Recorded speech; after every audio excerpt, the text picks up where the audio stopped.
Hello नमस्कार, जय हिंद, वंदे मातरम। आप देख रहे हैं जियो न्यूज और हम आपके लिए लेकर आए हैं देश दुनिया की आपके राज्य शहर की सिलेक्टेड काम की फटाफट बड़ी खबरें। लेकिन उससे पहले यदि आपने हमारे चैनल को सब्सक्राइब नहीं किया है तो चैनल को सब्सक्राइब करके बेल नोटिफिकेशन ऑन करें और इस वीडियो को ज्यादा से ज्यादा लाइक और शेयर करें। बड़ी खबरें देखने से पहले आपके लिए आज का सवाल, एक स्वस्थ वयस्क मनुष्य के मुंह में कुल कितने दांत होते हैं? Option A 20, option B 28, option C 32 और ऑप्शन डी 30। इस सवाल का जवाब हमें कमेंट करें और आप किस राज्य और शहर की ज्यादा खबरें देखना चाहते हैं हमें कमेंट करके बताएं ताकि हम आपके राज्य शहर की ज्यादा खबरें दिखा सकें। चलिए अब देखते हैं आज की फटाफट बड़ी खबरें।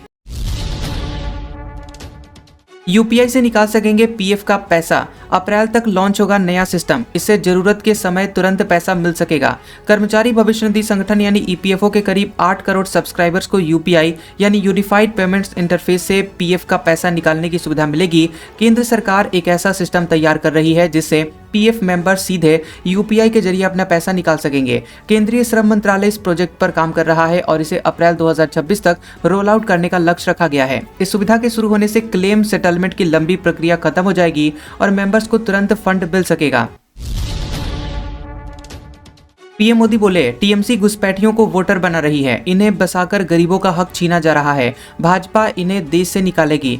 पश्चिम बंगाल के मालदा में पीएम मोदी ने कहा कि बंगाल के सामने एक बड़ी चुनौती घुसपैठ की है और बंगाल के कई इलाकों में आबादी का संतुलन बिगड़ रहा है।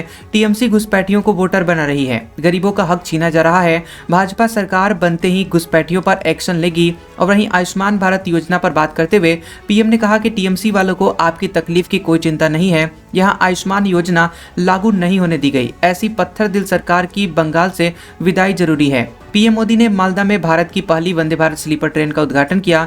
यह ट्रेन हावड़ा से गुवाहाटी के बीच चलेगी। उन्होंने ट्रेन के ड्राइवर से मुलाकात की और उसके बारे में जाना। पीएम ने ट्रेन में मौजूद बच्चों से भी बात की।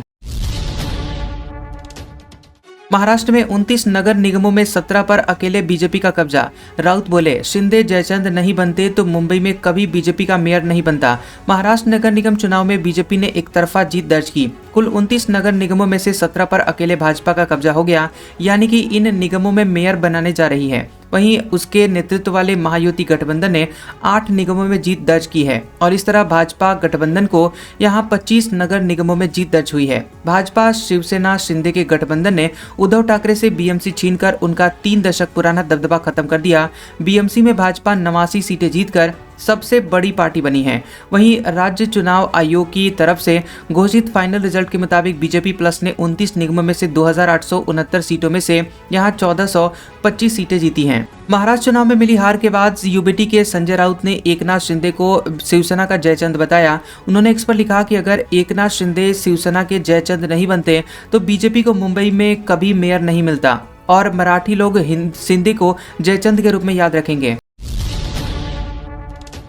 गणतंत्र दिवस की थीम वंदे मातरम, परेड में निकलेंगी 30 झांकियां। सेना की नई भैरव बटालियन भी शामिल होंगी और इस बार राफेल सुखोई के साथ तेजस नहीं होगा।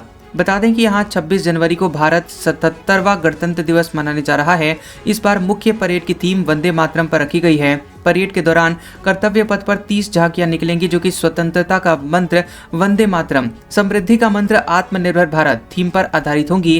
कर्तव्य पथ पर एनक्लोजर के बैकग्राउंड में वंदे मातरम की लाइंस वाली पुरानी पेंटिंग बनाई जाएगी।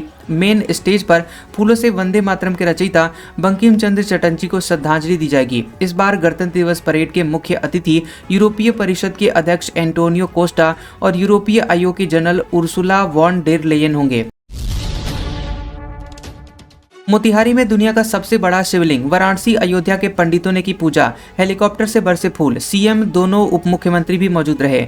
बता दें कि बिहार के मोतिहारी के कैथवलिया स्थित विराट रामायण मंदिर में यहां शनिवार को विश्व के सबसे बड़े शिवलिंग का स्थापना हो गया है। वहीं वाराणसी और अयोध्या से आए पंडित मंत्रोच्चार के साथ पूजा अर्चना किए। इस दौरान हेलीकॉप्टर से फूल बरसाए गए। इसके बाद सहस्त्रलिंगम शिवलिंग की स्थापना हुई। शिवलिंग की स्थापना के दौरान हर हर महादेव के नारे लगे। शिवलिंग पर गंगा यमुना समेत 8 पवित्र नदियों के जल से अभिषेक की तैयारी थी, लेकिन किसी कारणवश कैंसिल कर दिया गया। ग्रेनाइट से बने 210 टन के शिवलिंग की स्थापना पर पूरे देश से साधु संत और श्रद्धालु मौजूद हैं। इस ऐतिहासिक पल का हिस्सा बनने के लिए सीएम नीतीश और दोनों डिप्टी सीएम सम्राट चौधरी और विजय सिन्हा भी पहुंचे। ग्रीनलैंड पर कब्जे का विरोध किया तो टैरिफ लगाएंगे ट्रंप। दुनिया भर के देशों को धमकी दी। कनाडाई पीएम बोले हर हाल में ग्रीनलैंड के साथ हैं। राष्ट्रपति डोनाल्ड ट्रंप ने ग्रीनलैंड को अमेरिका में शामिल करने को लेकर खुली धमकी दी है। बीबीसी के मुताबिक उन्होंने कहा है कि अगर किसी देश ने ग्रीनलैंड पर कब्जा करने के प्लान में उनका साथ नहीं दिया तो उन देशों पर टैरिफ लगाएंगे। ट्रंप ने व्हाइट हाउस में एक बैठक के दौरान ये बयान दिया है। हालांकि उन्होंने साफ नहीं किया है कि किन देशों पर टैरिफ लगाया जाएगा और इसके लिए वह किस कानूनी अधिकार का इस्तेमाल करेंगे। बजट के दिन रविवार को भी खुलेगा शेयर बाजार। 1 फरवरी को सामान्य दिनों की तरह ट्रेडिंग होगी। 9 साल बाद बनेगा वर्किंग संडे। 1 फरवरी 2026 को रविवार होने के बावजूद बॉम्बे स्टॉक एक्सचेंज BSE और नेशनल स्टॉक एक्सचेंज NSE में सामान्य दिनों की तरह कामकाज होगा। एक्सचेंजों ने शनिवार को सर्कुलर जारी कर इसकी आधिकारिक घोषणा की है। सरकार के निर्देशों के बाद यह फैसला लिया गया है ताकि बजट घोषणाओं पर निवेशक रियल टाइम में रिएक्ट कर सके। ये पिछले 9 सालों में पहला मौका होगा जब केंद्रीय बजट के लिए शेयर बाजार रविवार को खुलेगा। इससे पहले साल 2017 में भी 1 फरवरी को रविवार था और तब भी मार्केट में ट्रेडिंग हुई थी। आमतौर पर शनिवार और रविवार को बाजार बंद रहता है, लेकिन बजट जैसी बड़ी आर्थिक घटनाओं के लिए एक्सचेंज स्पेशल ट्रेडिंग डे घोषित करते हैं। अमेरिकी कॉमेडियन ने ट्रंप का मजाक उड़ाया। कहा अप्रवासियों की गिरफ्तारी रोकें, अपने अवार्ड दूंगा। व्हाइट हाउस बोला अपने पास रखो, नौकरी जाने पर गिरवी रखना। अमेरिकी लेट नाइट होस्ट और कॉमेडियन जिमी किमेल ने राष्ट्रपति डोनाल्ड ट्रंप का मजाक उड़ाते हुए एक ऑफर दिया। उन्होंने कहा कि ट्रंप को अवार्ड्स बहुत पसंद है, इसलिए अगर ट्रंप मिनियापोलिस से ICE अमेरिकी इमिग्रेशन एंड कस्टम एनफोर्समेंट के एजेंट्स को हटा लें और उन्हें वापस बॉर्डर पर भेज दें तो वह ट्रंप को अपने अवार्ड्स दे देंगे। ये मजाक जिमी किमेल लाइव शो के गुरुवार रात के एपिसोड में आया। किमेल ने ट्रंप को अपना 1999 का daytime Emmy award, Clio award, baby award, Writers Guild award और यहां तक कि 2015 का Soul Train award white person of the year देने की पेशकश की है। किमेल ने कहा कि इस वक्त एक अच्छा राष्ट्रपति हालात को शांत करने का रास्ता खोजता है, लेकिन हमारे डोनाल्ड ट्रंप ऐसे नहीं हैं। वो जहां जाते हैं वहां का तापमान बढ़ा देते हैं। ट्रंप ने अमेरिका के मिनेसोटा में सेना तैनात करने की धमकी दी थी। यहाँ अप्रवासियों की गिरफ्तारी के बाद हिंसा भड़क गई थी। राजस्थान के हजारों नेताओं के चुनाव लड़ने पर बैन का खतरा। पंचायत इलेक्शन नहीं लड़ सकेंगे, 3 साल तक के लिए लगेगी रोक। पिछले पंचायत चुनाव में खर्चों का ब्यौरा नहीं देने वाले पंचों सरपंचों के दोबारा चुनाव लड़ने पर रोक लग सकती है। राज्य चुनाव आयोग ऐसे प्रत्याशियों की सूची मांगने के लिए जल्द ही जिला कलेक्टरों के दिशा निर्देश जारी कर सकता है। आयोग के नियमों के मुताबिक चुनाव लड़ने वाले सभी प्रत्याशियों को खर्च का विवरण देना अनिवार्य है। ऐसा नहीं करने पर 3 साल तक चुनाव लड़ने पर रोक लगाई जा सकती है। प्रदेश में मार्च अप्रैल में पंचायती राज चुनाव प्रस्तावित है और हाल ही में आयोग ने चुनावी खर्च सीमा बढ़ाई थी। हिमाचल कांग्रेस में राज्यसभा चुनाव से पहले घमासान, नेताओं में असंतोष। ऑपरेशन लोटस 2 की चर्चाएं तेज। अनुराग ठाकुर बोले कुछ बड़ा होने का संकेत है। हिमाचल प्रदेश की सत्तारूढ़ कांग्रेस में राज्यसभा चुनाव से पहले फरवरी 2024 जैसा असंतोष नजर आ रहा है। PWD मंत्री विक्रमादित्य सिंह के बयान के बाद सुक्खू कैबिनेट 2 फाड़ दिख रही है। मंत्री बारी बारी एक दूसरे पर तीखे जुबाने हमले बोल रहे हैं। बीजेपी इस फूट का फायदा उठाने की तैयारी में है। सियासी गलियारों में ऑपरेशन लोटस 2 की चर्चाएं तेज हो गई हैं। इन चर्चाओं को बीजेपी सांसद अनुराग ठाकुर के बयान ने हवा दे दी। दिशा कमेटी की मीटिंग में ऊना पहुंचे अनुराग ठाकुर ने कहा कि जिस तरह मंत्री लड़ रहे हैं वह बड़ा होने का संकेत है और उन्होंने कहा कि कांग्रेस का कुनबा कभी भी इस तरह नहीं बिखरा जैसा अभी लग रहा है। जयपुर में चेयरमैन ने महिलाओं के दुपट्टे हटाकर जांच पर लगाई फटकार। शिक्षक भर्ती, भीलवाड़ा में कान की ज्वेलरी काटी। बांसवाड़ा में एक्सीडेंट के बाद एग्जाम देने पहुंची अभ्यर्थी। राजस्थान में 4 दिन तक शिक्षक भर्ती परीक्षा होगी। लेवल 1 के लिए एग्जाम सुबह 10 बजे से 12:30 बजे तक हुई। एंट्री के दौरान जयपुर के एक परीक्षा केंद्र पर राजस्थान कर्मचारी चयन बोर्ड के चेयरमैन आलोक राज भी पहुंचे।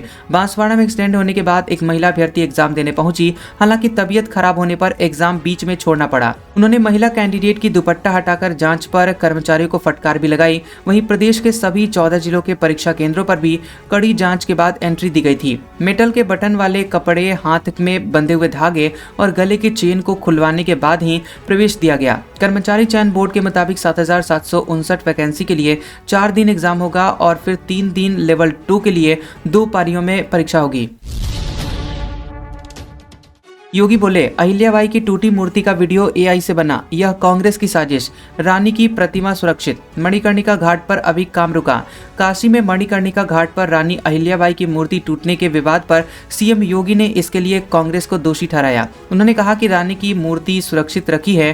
कांग्रेस ने एआई से मूर्ति टूटने का वीडियो बनाया, ये काशी को बदनाम करने की साजिश है, इसलिए मुझे खुद यहाँ आना पड़ा। साजिश का पर्दाफाश होना चाहिए। सीएम ने कहा कि मंदिर तोड़े गए हैं, इससे ज्यादा बड़ा झूठ नहीं हो सकता।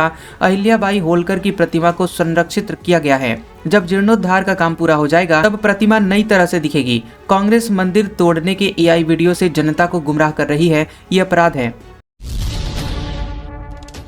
गडकरी बोले, अपने शहर में टॉयलेट का पानी बेचता हूं। विदिशा में कहा, उस पानी से 300 करोड़ रुपए मिलते हैं, अब कचरा बेचने लगा हूं।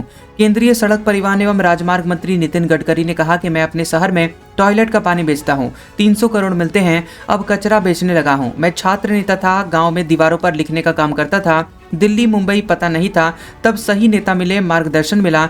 जब अच्छे नेता मिलते हैं तो परिवर्तन भी सही दिशा में होता है। केंद्रीय सड़क परिवहन और राजमार्ग मंत्री नितिन गडकरी और केंद्रीय कृषि मंत्री शिवराज सिंह चौहान मध्य प्रदेश के विदिशा में हैं। उन्होंने यहाँ रोड शो किया। गडकरी और शिवराज सिंह चौहान के साथ सीएम डॉक्टर मोहन यादव भी मौजूद रहे। मोहन भागवत बोले, इंटरनेशनल ट्रेड किसी दबाव में नहीं होगा, कोई देश टैरिफ लगाता रहे, भारत आत्मनिर्भरता के रास्ते पर चलेगा।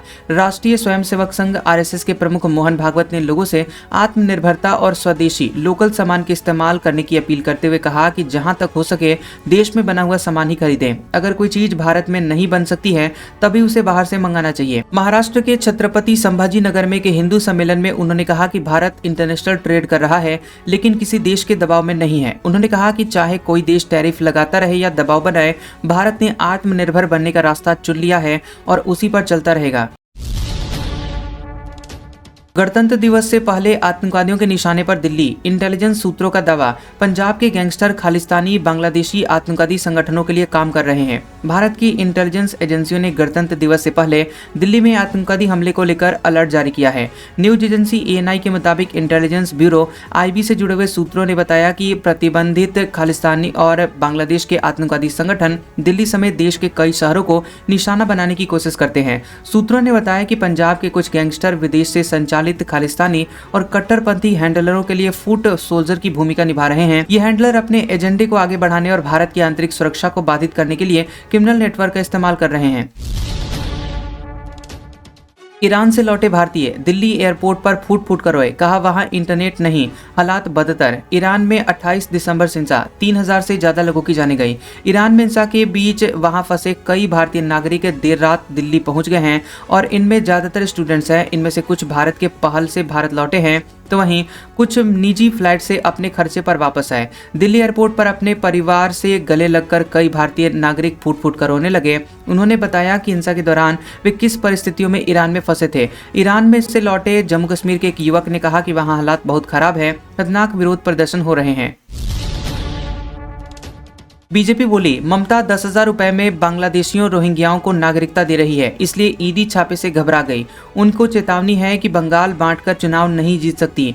भारतीय जनता पार्टी ने नई दिल्ली में प्रेस कॉन्फ्रेंस की। बीजेपी प्रवक्ता संबित पात्रा ने आरोप लगाया कि ममता बनर्जी 10,000 रुपए में बांग्लादेशियों और रोहिंग्याओं को नागरिकता दे रही हैं। पात्रा ने कहा कि ममता बनर्जी भारत के करोड़ों रुपए केवल इसी में खर्चा कर रही हैं। इसी वजह से आईपैक दफ्तर पर ईडी छापे से वह घबरा गई, फाइलें छीन कर ले गई। पात्रा ने कहा कि मैं ममता बनर्जी को चेतावनी देना चाहता हूं कि वे बंगाल को बांटकर चुनाव नहीं जीत सकती। बंगाल के मुर्शिदाबाद में दूसरे दिन भी तनाव, हाईवे जाम, प्रदर्शनकारियों ने रेलवे गेट तोड़ा, ट्रेनें रोकी। बिहार में प्रवासी मजदूर पर हमले के बाद हंगामा। पश्चिम बंगाल के मुर्शिदाबाद जिले के बेलडांगा में दूसरे दिन भी हालात तनावपूर्ण बने हुए हैं। प्रदर्शनकारियों ने NH-12 और रेलवे ट्रैक को फिर से जाम कर दिया।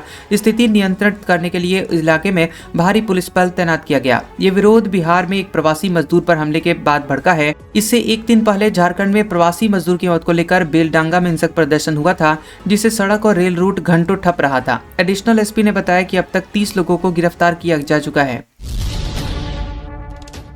राहुल गांधी बोले, पानी पीकर लोग मर रहे हैं, यही अर्बन मॉडल। इंदौर में मृतकों के परिजनों को 1.5 लाख रुपए के चेक दिए, कहा सरकार जिम्मेदारी ले।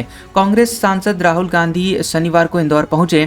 राहुल गांधी सबसे पहले बॉम्बे हॉस्पिटल गए, जहां उन्होंने दूषित पानी से पीड़ित मरीजों और परिजनों से मुलाकात की। राहुल गांधी ने कहा कि यह नए मॉडल की स्मार्ट सिटी है, पीने का पानी नहीं है, परिवार पानी पीने के बाद बीमार हुए, यानी इंदौर में साफ पानी नहीं मिल रहा है, ये है अर्बन मॉडल। उन्होंने कहा कि सरकार अपनी जिम्मेदारी नहीं निभा रही है, किसी को राजनीति लगे तो लगे, लेकिन लोगों को साफ पानी मिलना चाहिए। इस दौरान राहुल गांधी भागीरथपुरा भी गए और प्रदूषित पानी से जान गंवाने वाली गीता बाई और जीवन लाल के परिवार से भी मिले। दोनों परिवारों को उन्होंने चेक दिया। इसके बाद राहुल गांधी संस्कार गार्डन पहुंचे और यहां उन्होंने दूसरे प्रभावितों से मुलाकात की। सभी को राहुल गांधी ने 1 लाख और सिंघार ने 50,000 रुपए के चेक दिए।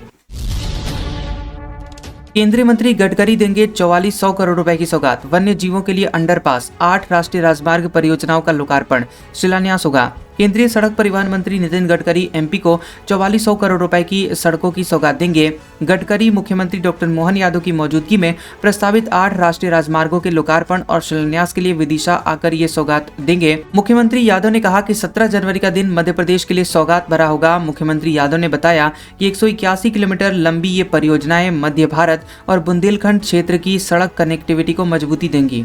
आज का सुविचार, कीमती घड़ी तो बहुत लोग पहन लेते हैं, लेकिन उस घड़ी में चल रहे समय की कीमत बहुत कम लोग ही समझते हैं। कैसा लगा ये वीडियो हमें कमेंट सेक्शन में जरूर बताएं। वीडियो पसंद आया हो तो वीडियो को लाइक और शेयर करें और ऐसी इंटरेस्टिंग वीडियोस देखने के लिए हमारे चैनल जियोबी न्यूज को सब्सक्राइब करें और बेल आइकॉन को दबाएं। और हमारे ओल्ड और लेटेस्ट वीडियोस देखने के लिए हमारे प्लेलिस्ट और कम्युनिटी टैब को जरूर चेक करें। तो मिलते हैं अगले वीडियो में, तब तक के लिए आपका शुक्रिया।